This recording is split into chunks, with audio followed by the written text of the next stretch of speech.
무지하게 더운 날입니다. 계기판에서 보여주는 차박 실외 외기온도의 기온은 36도를 가리키고 있습니다. 오늘 준비한 차는 혼다의 HR-V입니다. 하이라이더 레볼루셔너리 비클이라고 하는데요. 1998년에 첫 모델이 나왔고요. 2014년에 2세대 모델이 출시됐습니다. 한국에는 이제서야 뒤늦게 들어온 지각생이라고 할 수 있는데요. 일본에서는 혼다 베젤이라는 모델로 팔리고 있는 모델입니다. 자, 오늘 시승할 차 HR-V를 타고 오늘 시승을 시작하겠습니다. 디자인 먼저 보시죠. 아주 심플하지만 나름 인상적인 디자인을 적용을 하고 있습니다.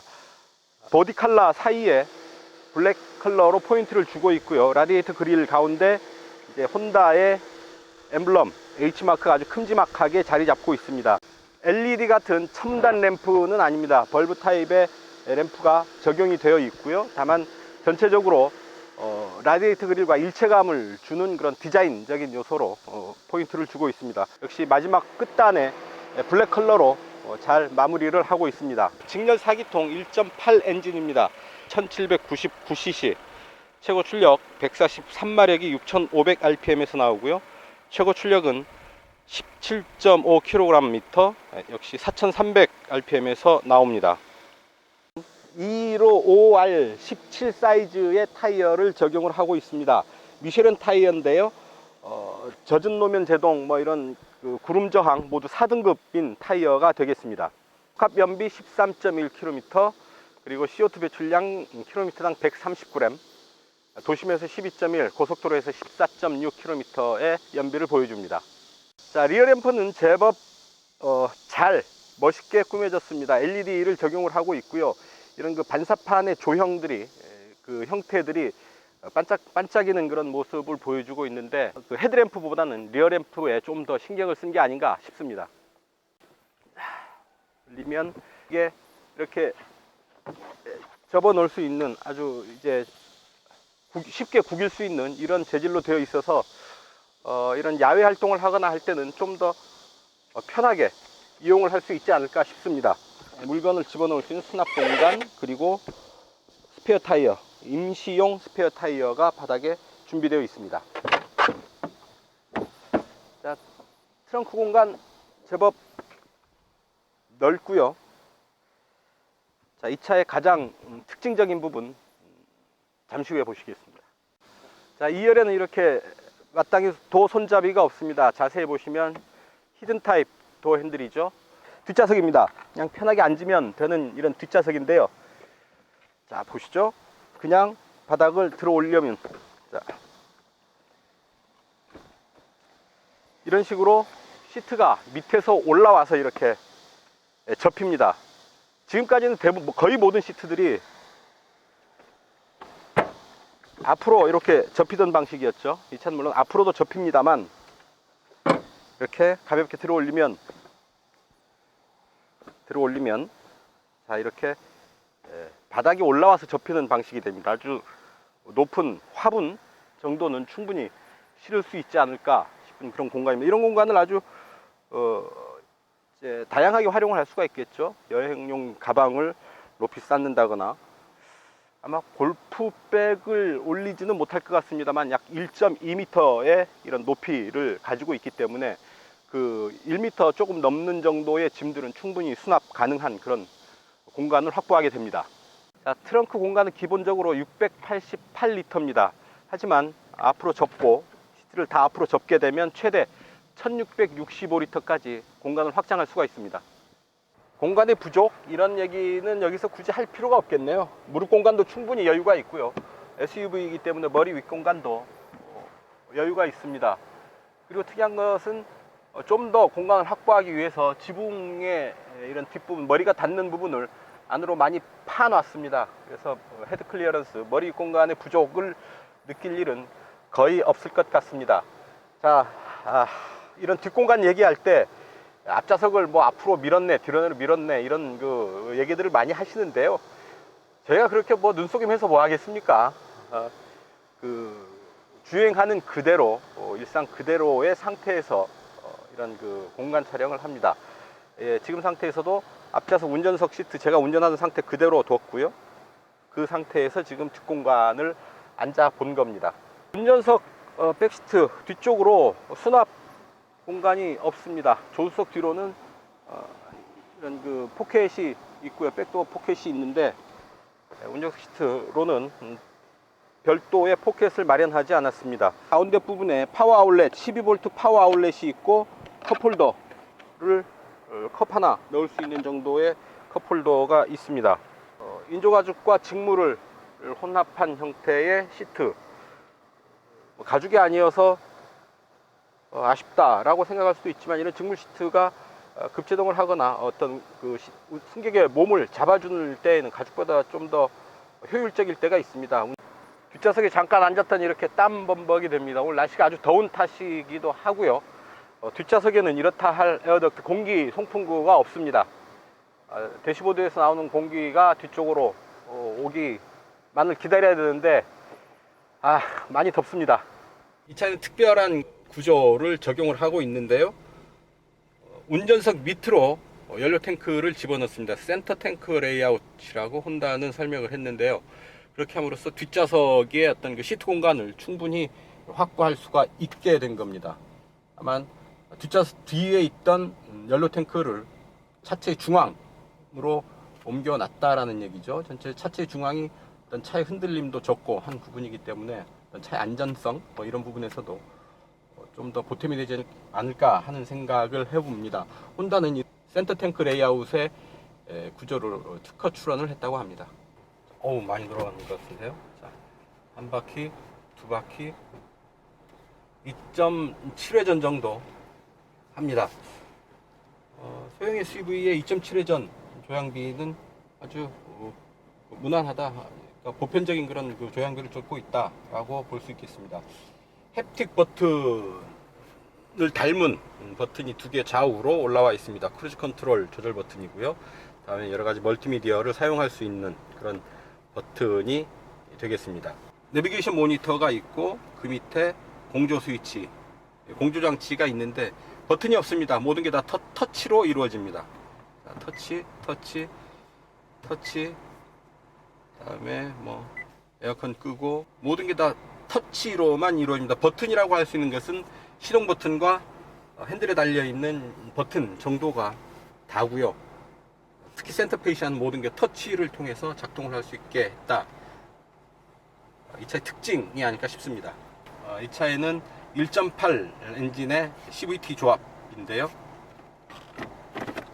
자, L, S, D, N, R, P 이렇게 여러 가지 레인지를 가진 일자형 변속 레버를 적용을 하고 있습니다. 조금 구형 혹은 그 옛날의 느낌이 나죠. 수동 변속 모드는 없고요. 다만 굳이 수동 변속을 한다고 한다면 뒤에서 S로 내리거나 좀 더 L까지 내릴 수 있다는 거. 센터 콘솔 앞쪽으로 컵홀더가 있는데요. 상당히 아이디어가 돋보이는 그런 구조입니다. 이렇게 칸을 구분할 수가 있고요. 깊이도 이렇게 조절을 할 수가 있습니다. 이것도 이렇게 뺄 수가 있겠네요. 그렇죠? 자, 센터페시 아랫부분, 변속 레버의 아랫부분에 또 하나 숨어 있는 공간이 있죠. USB 포트가 있고 HDMI 단자가 있고요. 그 옆으로 또 하나의 USB 단자가 있습니다. 두 개의 USB 단자와 HDMI 단자가 있어서 특히 젊은 층들 USB의 음악을 듣는다거나 할 때 아주 유용하지 않을까 싶습니다. 너무 내려가 있어서 작동하기에 불편하지 않느냐, 물론 그럴 수도 있겠습니다만은 한번 꽂아 놓으면 수시로 작동해야 되는 부분은 아니기 때문에 크게 그렇게 불편하다고 탓할 부분은 아닌 것 같습니다. 자, 센터 콘솔을 보면 아이고야, 이거는 이럴 거면 그냥 통으로 하나 다 같이 만들지 하는 생각을 할 정도로 이렇게 넓지 않은 좁은 콘솔 박스를 만들어 놨네요. 후방 카메라는 탑다운 바로 위에서 차의 발의 아랫부분을 볼 수가 있습니다. 여기 보면 이렇게 이 차의 화각, 이 카메라의 화각을 여기 밑에서 이렇게 보여주죠. 대시보드의 재질 나름 약간 소프트한 그런 재질을 써서 고급감을 줍니다. 가죽일까요? 가죽은 아닌 듯한데 가죽의 느낌을 살짝 전하기도 하네요. 재밌는 건 조수석 앞부분에 대시보드입니다. 아주 송풍구가 얇고 넓게 길게 배치되어 있습니다. 송풍구 하나, 둘, 셋, 세 개의 어떤 그 송풍구를 하나로 엮어서 길게 가로로 길게 배치를 했죠. 각각의 송풍구의 방향을 조절할 수가 있죠. 하나는 왼쪽, 하나는 오른쪽, 위쪽, 아래쪽 이런 식으로 해서 필요한 대로 공기를 보낼 수 있고 좀 더 효율적으로 이런 그 환기 혹은 그 냉난방을 조절을 할 수가 있습니다. 아주 다른 차에서는 보기 힘든 이런 그 구조가 아닐까 싶습니다. 자, 내비게이션을 처음에는 이 차에 내비게이션이 없구나 싶을 정도로 어떻게 작동할 방법이 없습니다. 알아본 결과요, 백 버튼을 3초간 지그시 누르고 있으면 이렇게 내비게이션이 작동을 합니다. 운전석 왼쪽으로는 이렇게 경제 운전을 할 수 있는 도와준 버튼이 들어와 있습니다. 누르면 이제 계기판에 파란 잎사귀가 보이죠. 이제 경제 운전을 하고 있다, 경제 운전 가이드를 해준다 라는 얘기입니다. 자, 텔레스코픽이 되는데요. 좀 느낌은 좀 거칩니다.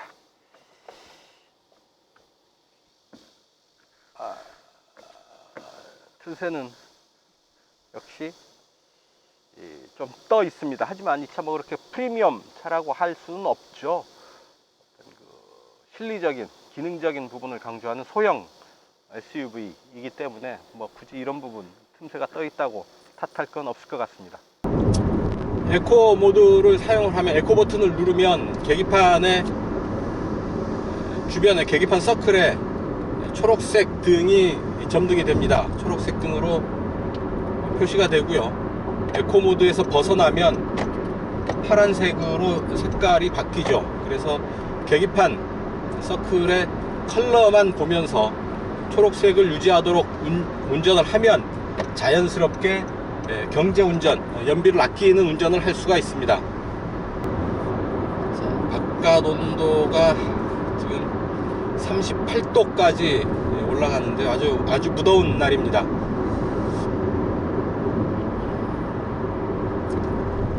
지금 80km 정도 속도로 순항을 하고 있습니다.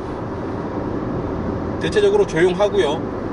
노면에서 올라오는 노면 잡음이 아주 조금 들리는 정도입니다. 자, 속도를 좀 올려볼까요? 자, 가속 페달을 끝까지 밟으면 아무 저항 없이 밟힙니다. 킥다운 버튼이 없는 거죠. 엔진 소리는 제법 크게 올라오고요. 소리만 들으면 이 차 소리로 힘을 쓰는 것처럼 가속 페달을 깊게 밟으면 엔진 소리가 먼저 살아 올라옵니다. 그 다음에 이제 속도가 붙기 시작하는 거죠. 기본적으로 수동 변속을 하기 위해서는 변속 레버를 S나 L로 직접 변속 레버를 움직여야 합니다. 좀 어색하죠? 속도를 조금 더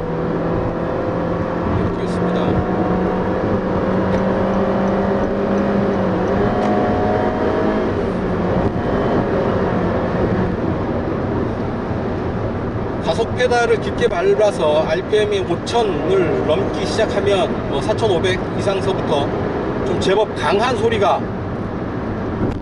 올라오죠. 시끄럽다기보다는 킥다운 할 때 가속 페달을 깊게 밟을 때 나름 어떤 엔진 출력, 엔진이 힘을 쓰는 그런 부분들을 청각적으로 귀로 들을 수 있게 해줍니다. 가속을 위해서 RPM을 높게 사용하는 구간이 그렇게 많지는 않겠죠. 가속을 해서 고속에 이르르면 또 RPM이 안정되고요. 이렇게 RPM이 높아질 때 말고는 RPM은 6500서부터 레드존인데요.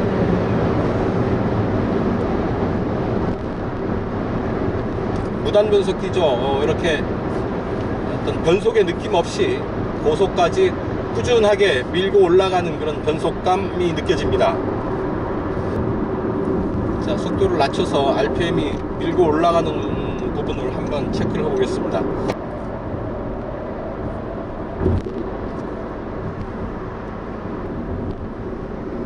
한번 밀고 올라가 보겠습니다. 자, RPM이 5000에서 소리를 내면서 힘을 쓰기 시작합니다.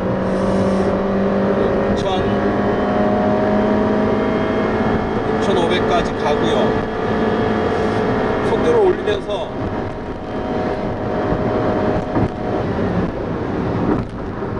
역시 무단 변속기의 특성을 그대로 볼 수 있습니다. 속도를 올리는 중간에 RPM이 뒤로 물러서는 법이 없습니다. 꾸준하게 밀고 올라가는 것을 확인할 수 있었습니다. 이 차 아주 기본적인 부분에 충실한 SUV라고 볼 수 있겠습니다.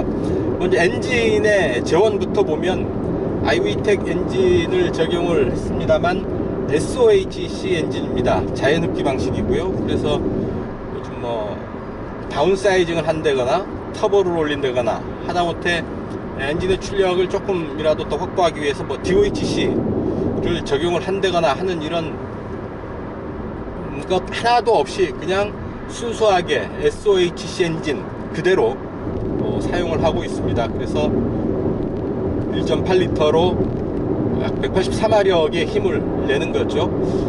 오히려 자연흡기 엔진이면서도 이 정도의 힘을 끌어내는 게 대견할 정도입니다.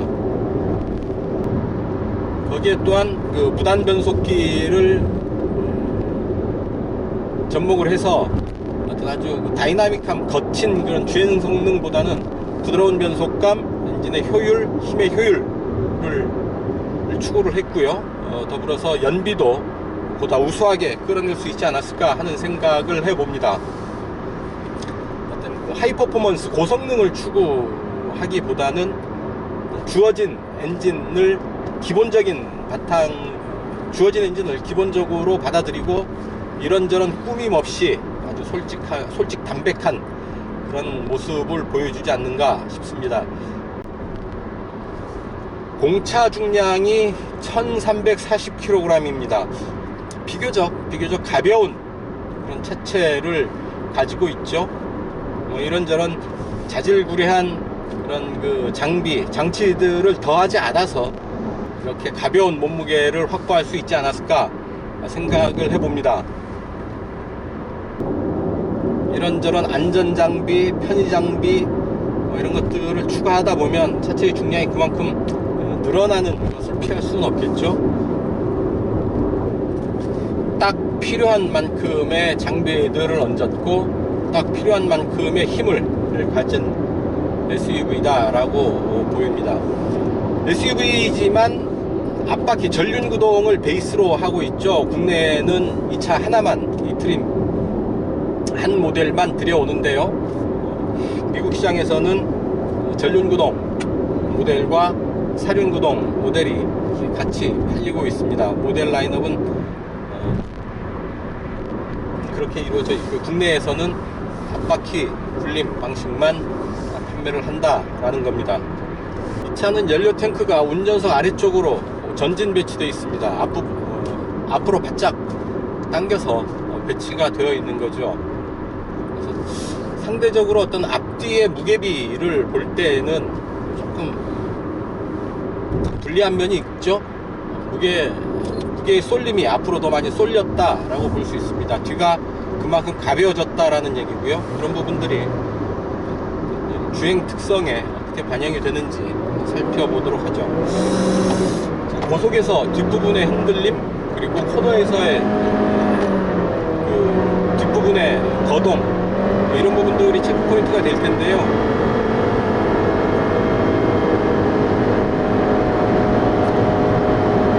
아주 빠른 속도를 올려봅니다만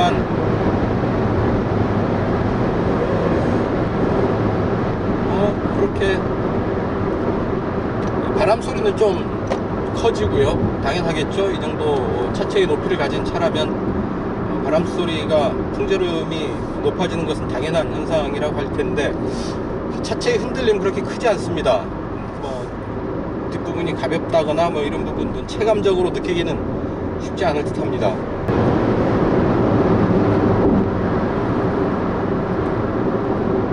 컴팩트 SUV,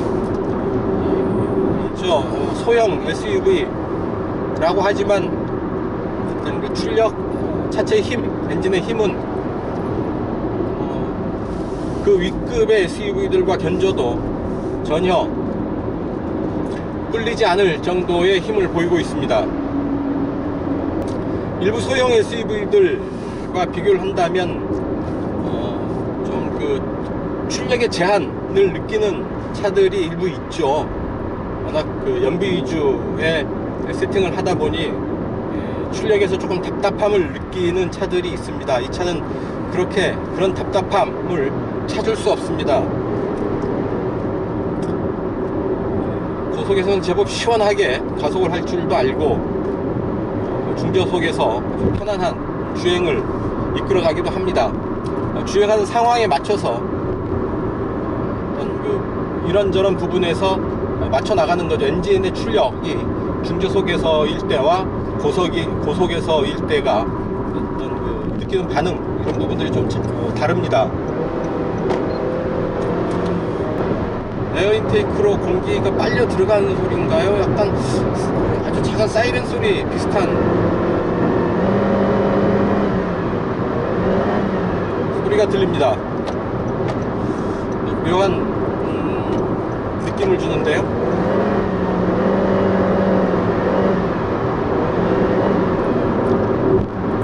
배기음과 별도로 들리는 그런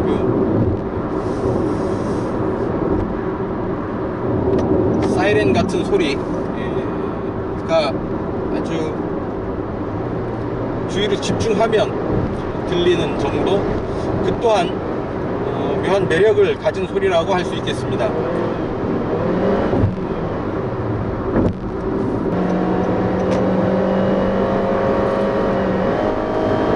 자, 순간 가속도 충분히 힘을 씁니다.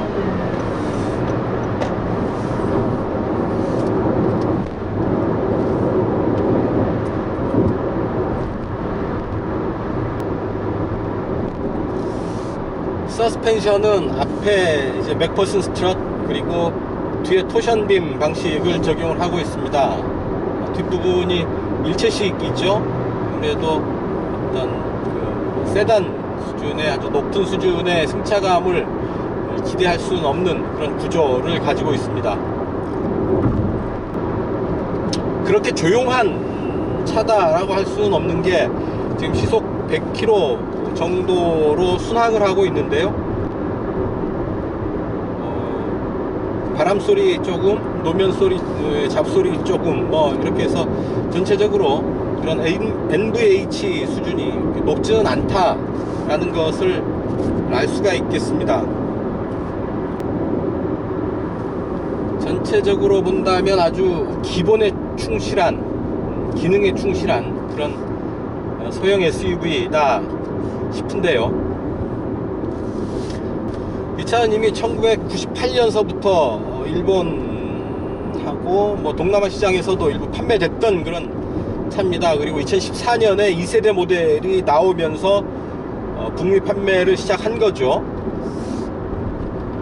조금 뒤늦게 국내 시장에 데뷔한 면이 있습니다만, 혼다코리아는 왜 이 차를 들여왔을까요? 컴팩트 SUV 시장이 불붙기 시작하면서 아차 싶은 생각을 하지 않았나 싶습니다.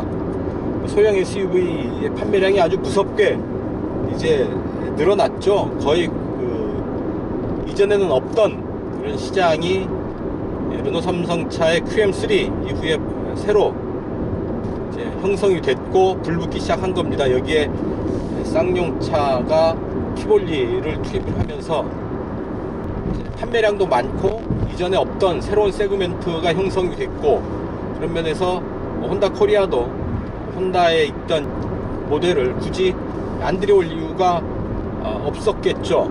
그래서 뒤늦게 이 차를 들여와서 어떤 소형 SUV 시장에서 또 나름대로의 입지를 구축하려는 그런 의도가 엿보입니다. 어떤 결과를 얻게 될까요? 나쁘지 않을 거라고 저는 생각합니다. 이 차의 어떤 그 기본적인 원래 소형 SUV 시장이 어떤 하이퍼포먼스, 아주 높은 편의 장비, 아주 수준 높은 어떤 승차감, 뭐 이런 부분들을 기대하는 시장이 아니죠. 아주 기본에 충실하면서 어떤 전체적인 조화 완성도, 그리고 연비, 가격, 뭐 이런 부분에 좌우되는 시장이기 때문에 HR-V 이 정도 수준의 어떤 그 성능, 그리고 편의 장비, 승차감, 공간이라면 충분히 이 시장에 어필할 수 있지 않을까, 소비자들의 시선을 잡아 끌 수 있지 않을까 하는 생각을 해봅니다. 게다가 요즘 유로피언 디젤 차들의, 독일 디젤 차들, 폭스바겐 사태 이후에 디젤을 보는 차가운 시선까지 감안을 한다면 가솔린 일본 모델, 일본 가솔린 차들의 선전을 기대해 볼 수 있는 여지가 좀 더 넓어졌죠. 시장 상황이 그만큼 조금은 더 혼다에 유리하게 전개되고 있다라는 얘기입니다.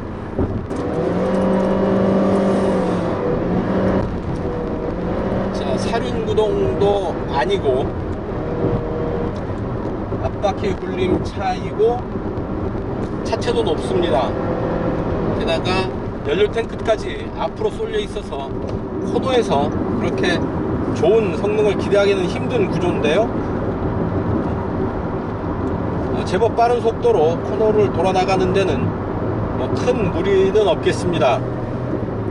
그래서 그 운전자의 어떤 그 역량에 맞춰서 코너링을 한다면 크게 문제는 없을 테고요. 다만 너무 오버해서 과한 코너링을 시도를 한다면 그렇게 바람직하지는 않겠다라는 생각이 듭니다. 차체의 구조상 그렇다는 얘기죠. 차급에 비해서 볼 때 차의 성능은 충분하다고 할 수 있겠죠. 차의 183마력이라는 출력 자체도 그렇고요. 어떤 그 움직이는 동안의 어떤 가속감, 고속주행 성능, 코너링, 이런 부분들을 전체적으로 봤을 때 소형 SUV로서는 기대 이상의 어떤 그 성능을 확보했다라고 볼 수 있겠습니다. 특히 돋보이는 것은 공간입니다.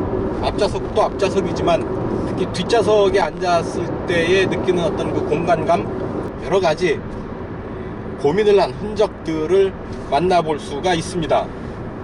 혹시 소형 SUV라고 한다면 생활 속에서 그 감성을 터치하는 그런 부분들이 중요하다고 할 수 있겠죠. 그런 부분들이 이 차에서는 몇몇 보입니다. 이를테면 조석의 송풍구, 그리고 센터 콘솔 왁스의 수납함, 그리고 뒷좌석에 접히는 플립업 되는 시트, 재미있는 아이디어다 라는 생각이 듭니다. 크루즈 컨트롤을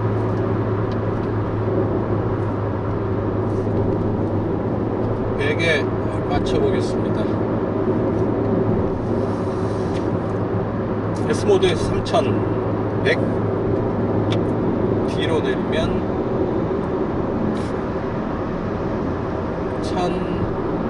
1900까지 떨어지고요. 에코모드를 활성화시켰습니다. 에코모드를 활성화시키느냐와는 크게 상관없이 RPM은 그 상태를 유지를 합니다. 스포츠 모드, 에코 모드, 뭐 이렇게 여러 가지 모드가 있는 건 아닙니다만, 변속기와 에코 버튼의 조합을 통해서 여러 가지 주행 모드를 인위적으로 설정을 할 수는 있습니다. 하지만 그 차이를 운전자가 아주 확확 느낄 정도의 차이는 아니다라는 얘기죠. 그 차이를 운전자가 실질적으로 체감하기는 쉽지는 않아 보입니다. 그런 면에서 그나마 계기판의 어떤 그 등을 통해서, 안내등을 통해서 그린라이트, 블루라이트 이렇게 색깔의 변화를 주는 것은 나름 또 그 나름대로 의미 있는 게 아닌가 싶고요. 아주 타이트한 코너인데요. 차가 기우는 느낌은 있습니다만 그렇게 불안하지는 않고요. 충분히 빠른 속도로 잘 돌아나갈 수 있었습니다. 노면의 충격을 받아들이는 정도는 생각보다는 좀 큰 듯합니다.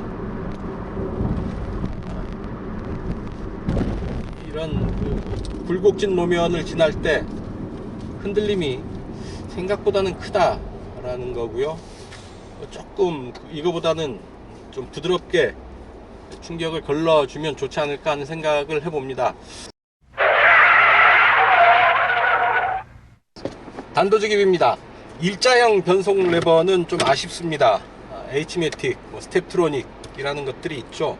변속 레버를 좌우로 움직여서 수동 변속을 할 수 있게, 시프터 업다운을 할 수 있게 하는 그런 장비들이 있으면 어떨까 하는 아쉬움이 있고요. 변속 레버의 형식 자체가 상당히 오래된 스타일이어서 일자형 변속 레버가 주는 아쉬움, 이런 부분은 좀 개선을 하면 어떨까 싶습니다. 이런 백 버튼이 활성화되면 이 위치를 누르면 내비게이션이 뜨는 거거든요. 하지만 아니어도 그 부분을 누르면 반응을 합니다. 백 버튼이 없죠. 다시 그 부분을 지그시 누르면 내비게이션이 활성화됩니다. 어쨌든 이런 부분들 뭔가 어색하고 작동하기 편하지 않은 불편한 그런 부분이 되겠습니다. 좀 더 직관적인 그런 유저 인터페이스를 고민해야 되지 않을까 싶습니다.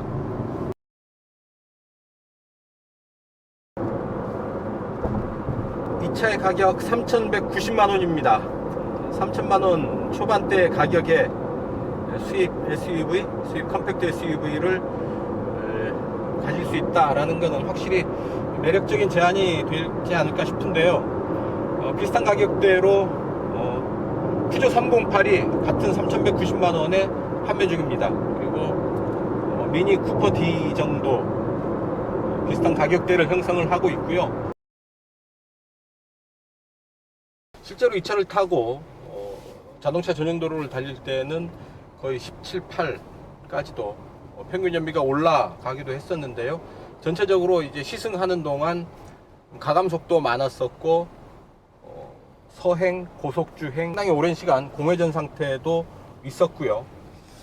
이제 전체적으로 연비에 아주 악조건인 상태로 오늘 운행을 했죠. 시승을 진행하다 보니까 연비가 전체적으로 좋지는 않습니다. 계기판이 알려주는 연비는 현재 10.5km/L 1리터로 약 10.5 정도 이제 달린 걸로 나오는데요. 시승 거리는 133km 정도입니다. 아침 휴가철인데요. 이 차 타고